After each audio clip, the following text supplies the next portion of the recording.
aujourd'hui, je vais installer cette vanne. C'est une vanne motorisée. Cette vanne, je vais l'installer sur mon arrivée d'eau générale. Alors surtout, ça va me permettre de couper à distance pour pouvoir faire des maintenances sur, remplacer un robinet et couper l'eau, je dirais de manière facile. L'accès aujourd'hui à ma vanne manuelle est assez compliqué, donc ça va me faciliter énormément la tâche quand je voudrais couper l'eau pour X raisons. On peut même ajouter des détecteurs de présence d'eau qui vont permettre de couper l'arrivée générale en cas de fuite dans une pièce. On verra ça tout à l'heure. En cas de fuite dans une pièce, on viendra couper et fermer la vanne d'eau. C'est une sécurité non négligeable. Vous partez en vacances, vous avez une grosse fuite qui se déclare dans le domicile. Si vous avez placé un détecteur d'humidité, d'eau, de présence d'eau au bon endroit, le capteur va venir fermer la vanne. C'est quand même relativement intéressant en termes de sécurité, quoi. Ça m'est arrivé, c'est pour ça que je sais de quoi je parle. Donc cette vanne, c'est vraiment une vanne tout ou rien.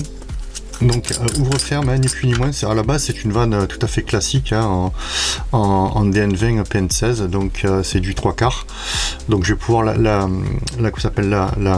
vais pouvoir l'installer sur mon circuit facilement, mais ça on verra plus tard. Donc voilà, donc là, puisque j'y suis, en cas de problème électrique, effectivement, si on veut vraiment fermer la vanne, on peut désolidariser cette pièce, la partie moteur, et puis ouvrir manuellement la vanne. Hein. Je veux dire, ça, c'est pas un souci du tout. Voilà. On a 3 fils ici qui vont alimenter le moteur. Donc le bleu, c'est pour la partie ouverture. Alors on a un commun, on va dire neutre, et 2 phases.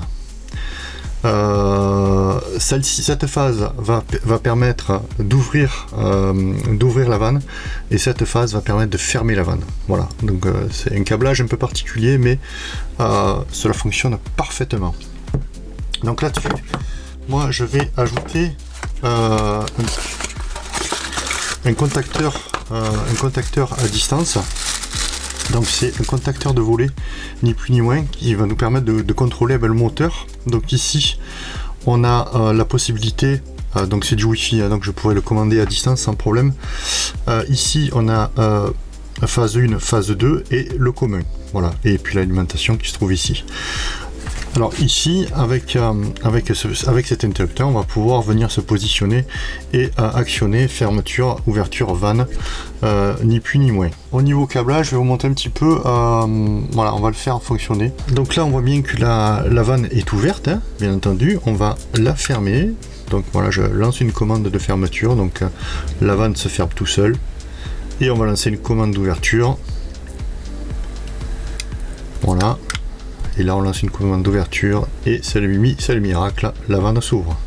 Donc ça, pour piloter à distance, ça va être royal.